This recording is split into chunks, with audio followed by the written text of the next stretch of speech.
Here are 10 cyber threats to look out for in 2024. The first one is human risk. This is the weakest part of cybersecurity because we're humans and we're very vulnerable.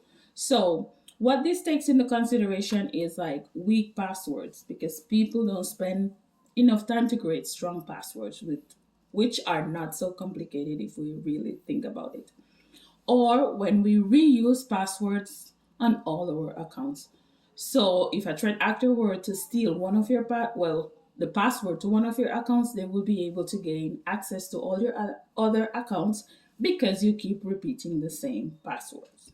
Okay, and many people don't set up multi-factor authentication. I have a few videos also about how to set that up on Facebook, on your Instagram account, on your TikTok account, on your Gmail account, and I think on all the accounts I've done some kind of video about that. So you can check that out also on my YouTube channel. Number two is phishing. So phishing has become really predominant, and they have improved thanks to AI. Because in the past, when you learn about cybersecurity, they always said that the easiest way to detect a phishing email was to look for grammatical errors or syntax errors or structure or something like that. Now that is has become very difficult because with AI, threat actors are writing compelling emails with zero grammatical errors. So that's like a no no, and it's very difficult to identify when it's really a phishing email. So there are other things that you can look out for. Maybe the sender's email address, check the domain. If they send you an attachment like, okay, striking some kind of curiosity, like check this now or check this quickly, then you definitely should not.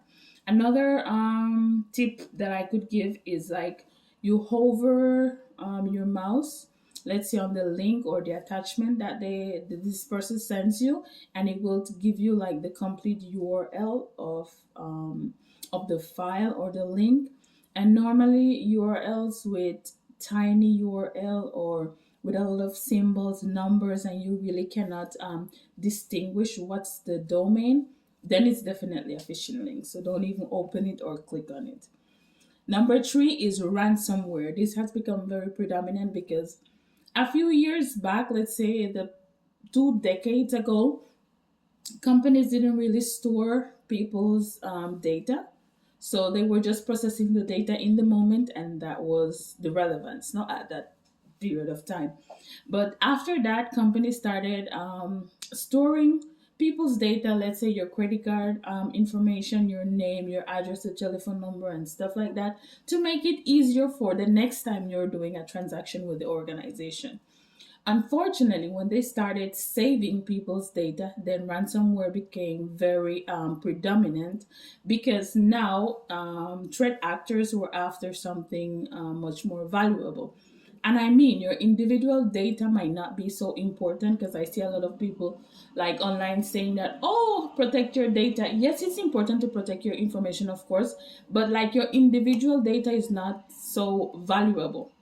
When you hear them talking about like millions, or this bank has been hit with a ransomware attack and it's worth and the threat actors are demanding 5 million or stuff like that, it's because they have thousands if not millions of users information in their database. So that's the value. That's when it becomes valuable. It's the number. And remember, when we talk about the CIA triad, we're talking about the confidentiality, the integrity, and the availability. The very important thing is the integrity. Is the data correct? Is it updated? Is it true? And stuff like that. So that's why ransomware has become so predominant. Number four is AI. I always say AI is a two-edged sword because it is very good on one hand, but it's also bad to a certain extent on the other hand. Let's say for some people who are using AI to be creative, to build stuff, to design things, it is very awesome. AI has also changed different aspects of medicine. People who couldn't walk, now they're able to walk thanks to robots or AI, helping them. Or people who have speech impediment, autistic kids are now able to communicate or to use AI in different like in different ways. So in that aspect, I think AI is great. On the other hand, threat actors are using AI now to exploit vulnerabilities in application in software. They're able to identify these vulnerabilities easier than compared to the past. So that's regarding AI. The next is the the marketplace of the century. If we talk about the dark web, this is the marketplace of the century because when different organizations are hit with a ransomware attack, then all this data is being sold on the dark web for a lot of money. So it's all about selling, data, not only data, but they sell tools for hacking, malware kit, distributed denial of service kits, so stolen username, passwords, and so much more. So that's a big deal now, especially when we're talking about these ransomware attacks. Your password, all your information is probably on the dark web. Nobody's immune to this, to be honest. Number six is what we call business email compromise, or BEC. Okay, as I mentioned, business email compromise, or BEC. This is when the threat actors impersonate a known source or an organization to gain access to money, sensitive information from employees, customers, suppliers, partners, etc. So they pretend to be someone from the known organization when they really aren't, okay, in order to gain access to all the things that I mentioned before. Seven is remote work. Well, thanks to the pandemic, we started working from home, which was very convenient at the moment, because we were living a crisis. So it was great, to work remotely. However, since we were just bombarded with this pandemic and we didn't know how to react correctly, many organizations receive a lot of ransomware attack because, let's say, the employee who worked at home didn't secure their Wi-Fi correctly, they didn't use good passwords and stuff like that. So that has become a problem of 2024 as well. Number eight is supply chain vulnerabilities, and this is when hackers gain access to accounts for software providers, hardware manufacturers, service providers who will hack your system that way. So if they gain access to one user, they're now able to penetrate the system and exploit the different vulnerabilities. Number nine is cloud security.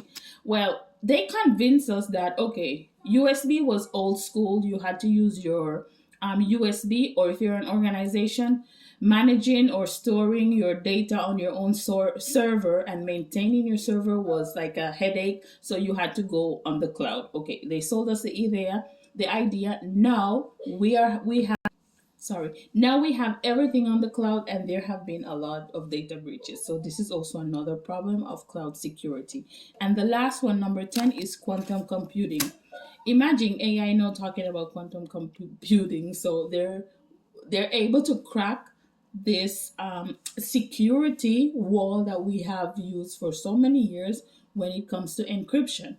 So if AI is able to crack this, then how are we able to fight back when it comes to encrypting your data online? This one is a difficult topic. I have to research more about it, but it's very curious that they're actually teaching AI about quantum computing, and I think this shouldn't be. But, anyways, let me know what you think, and thank you for watching. I'll see you on the next one.